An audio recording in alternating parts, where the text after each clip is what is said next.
Previously on Search and Restore, this near-stock TJ was ripped apart by our volunteer build team with the goal of taking it from mauler to crawler. Today it gets a one-of-a-kind roll cage, bomb-proof axles, and our hot rodder host gets a lesson on four-wheeling. I feel the floor buckling.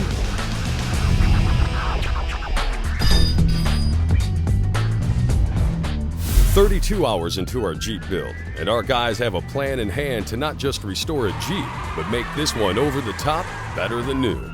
The phone calls went out, and donated parts began rolling in for our deserving owner. Motion Industries, Jason. Jason Smelser is his name, a salesman who puts in his 40 hours at his desk job, but lives for his wife and 4 girls, and the weekends. He's an off-road enthusiast who asked if we would help beef up his Jeep, breathe some new life into a tired engine, give it a lift, throw on some bigger meats. Well, we're gonna do a whole lot more than that. It started with the suspension. If I take an 1 3/4 120 wall, sleeving it with 1 1/2 120 wall, we end up with a 1/4 inch wall thickness length. Super strong, and some consider overbuilt for a Jeep, but that's the point. Bigger is better in our shock choice too. Bilstein donated 14 and 12-inch coilovers from their 9100 Rock Crawler series, with reservoirs to keep them running cool in the South summer swelter. Speaking of big, Maxxis not only donated big tires for Jason's Jeep, they delivered them in their big race rig. Check out those meats, huh? Wow. Woo! They're 40-inch tall creepy crawlers, almost a foot taller than what came off the Jeep. All right, we should get these mounted up. We got some good wheels for them. How about a set of Allied Rockathon Monster beadlocks? Look at that, man. They're all aluminum with an integrated beadlock flange and 32-bolt steel beadlock rims. Creighton King and his crew travel to racing events across the country. They mount about 130 tires a weekend, so they've got this drill down pat. We like to pull it up to really high air pressure, seat the bead really well, and then we'll put the core back in it, and we'll probably run it more down that 15 to 20 area. By the way, that took less than 6 minutes, and in case you're counting, with 5 wheels and tires, that means 160 bolts. The build that you guys are doing here with the Maxxis Creepy Crawler, I think his buddies are gonna have a hard time keeping up. Thanks a lot, man. Thanks. My pleasure. John Bouchard builds high-powered engines, but Tim thought it would be fun for him to trade his precise instruments for something a little more, dangerous. The plasma cutter. I'm gonna have John here learn the finer points of cutting the heck out of a body. You ready? Yeah, let's do it. I'm down. You just keep talking. You don't want to get up and do this. I'm ready. Let's go, man. Let's go. We can pull it off, and we'll cut that just a little bit inside of that mark. Tim kind of takes you in. You know, he didn't give me any problems. You know what I mean? If I didn't know what I was doing, I just asked him. I bought my first 55 Chevy when I was 8 years old. From my great-great-grandpa by selling my 4-H pigs. Right on. It was like 200 bucks. Tim cuts one side as an example for John. I missed that. I wasn't paying attention. I gotta weld that baby back on and show you how to do that again. Okay. Want that one? Yeah. And now, it's John's turn. Does he feel anxious about torching the side of Jason's Jeep? Yes, it makes me very nervous. I'm not really a cutter. When the metal gets a little stubborn, Tim takes over. Oh, this has got a tab. What bad was it? Look at that. John looks like an old pro welding sheet metal. I think you want to quit helping Galley and you want to come help me more, don't you? It's not too bad. Yeah. It's a little different. It's different, a nice change of pace. Yeah. With the bodywork going so smoothly, Tim's ready to hand over the paint gun. We had a little downtime today waiting on them to finish welding on some chassis, so I was like, come on, John, let's go put some primer on the hood. That was really cool. I've never done that before. It took me a little bit to get, the distance and, making sure I don't, get some runs. I got a few runs in the beginning I got a little worried about, but Tim said it was all right. We'll just sand it out later. He picked it up that quick because, he's a smart guy. He's an engine builder. He just listened and did it awesome. Ahead, our hayseed host flips out on his first four-wheeling foray. But up next, hardcore parts find their way into Jason's stock TJ. Stay tuned. We're pretty fortunate to have all these people and all these tools to basically build a vehicle from scratch, right here inside the tech center. With one exception, we're not a machine shop. So to get a jump on the power plant, the horsepower guys took the original straight six to a friend with a generous heart.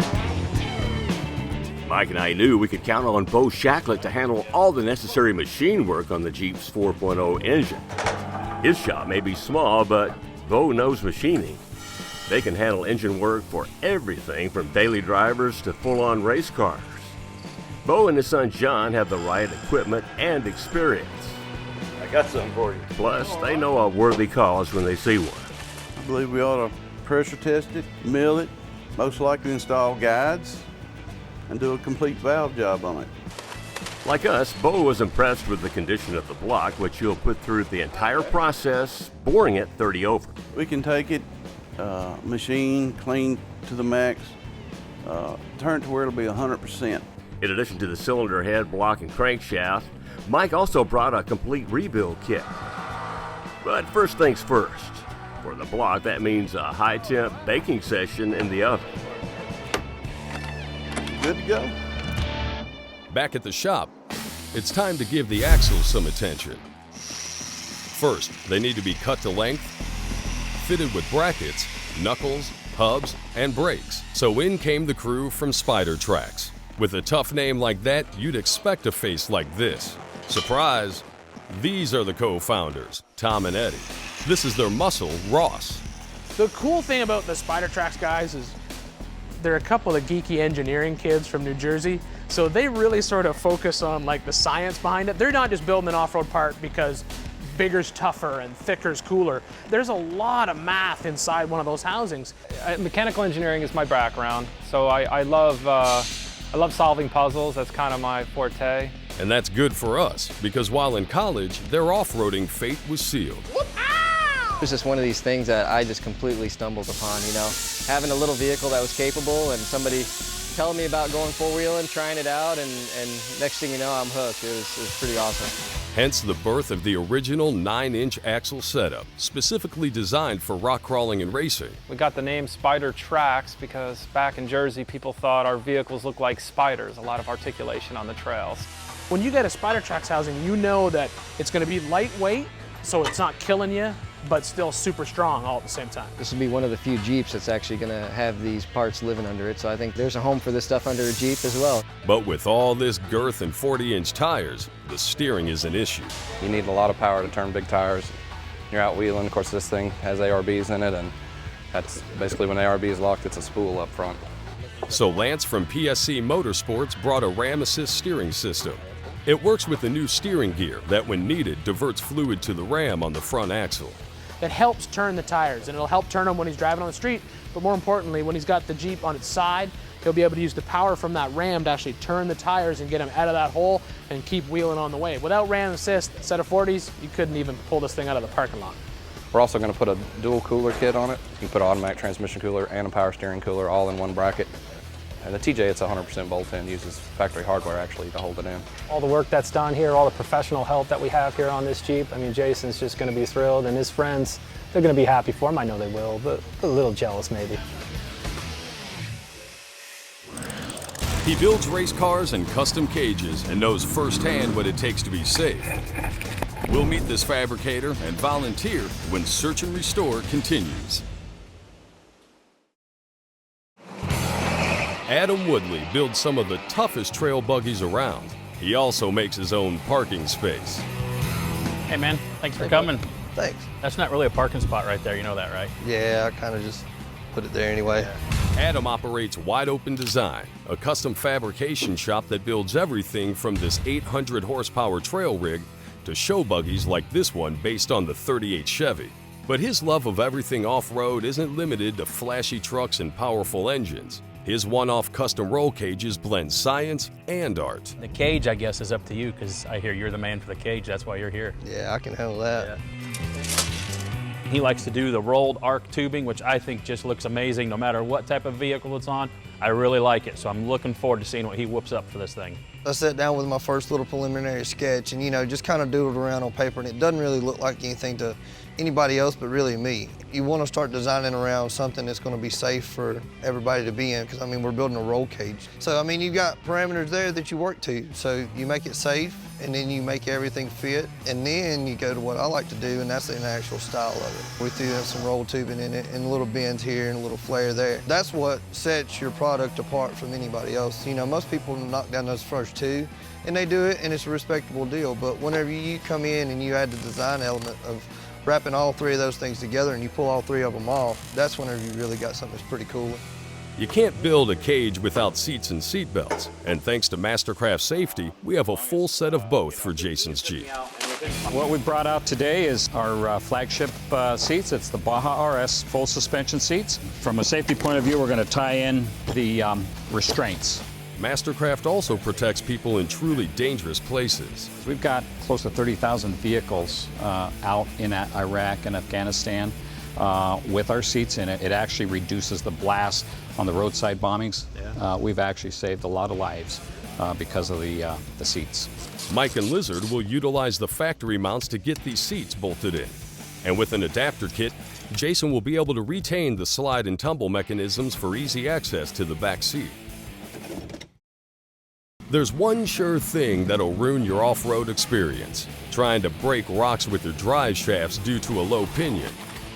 Enter Mike Qualley, the developer of the high pinion 9-inch third member. The advantage of it is the pinion yoke is now above the axle tubes instead of below the axle tubes. That's 4.5 inches of additional ground clearance. Now, the benefits to having a high pinion in both the front and rear is it not only lifts the drive shaft up out of the way, but when you're dealing with a short wheelbase like we are here, it really improves all your drive shaft angles. So how did Mike come up with his cure-all for the lifted? I knew about this product that was used in stock cars that was used in reverse rotation, so I then went over and flipped it upside down and said, "Are we going forward again?" And he said, "Yes," you know, and he says, "What are you thinking?" And of course, I'm thinking the off-road market. And with the best components, an ARB air locker and Daytona spacers from Yukon, he's been selling them for 8 years now. But he's not a solo act. His son Dakota holds his own. Yeah, between 7 and 8. Some people are like, "Oh, don't you hate that your dad is, you know, hard on you and makes you work?" And it's like, no, because when I'm, you know, when we're working and we're doing stuff together, I find it interesting, and, you know, he's everything to me. He's just, you know, my one hero. He's just great. Good job, kiddo. I think we're all ready to go. Over at the cage, we're really making some progress. I spent an hour and a half notching one tubing that goes down and over. It's back and forth on a hand grinder, the belt sander. Sometimes you hit it, sometimes you have to fuss with it and grind on it. You want the gaps really tight and consistent, so when you weld it, it's really strong if they have to roll this baby over. So with the roll cage, you're gonna cut, bend, notch, notch, notch, notch, and then finally weld it in. So if you don't have patience for that, it's not really your cup of tea. It'll take, you know, 5-6 hours maybe, finish weld it. We take the cage out for just the ease of welding is the main thing. You can kind of crawl all over it. You don't have to weld upside down and stuff like that. The welds turn out a little bit nicer. Then we'll actually go in, wire wheel all the welds down to get all the spatter off. Not necessarily take any of the weld away, but just clean up the cage and clean up the foundation. Where are we going, Ian? Next, Ian introduces Hot Rodder Tim to the world of four-wheeling, a trip he won't soon forget. It's final assembly time for the chassis crew, and the rattle can proves it. This is where the High 9 meets the Spidertrax, and soon to be bookend by these Willwood brake calipers. I didn't really read the instructions, but I did look at the pictures. Tim fine-tunes his teaching skills while making room for these tube fenders. That is awesome. A lot accomplished, but a long way to go. You could almost sense the pride in the air, along with the paint fumes. This axle will be tougher than woodpecker lips.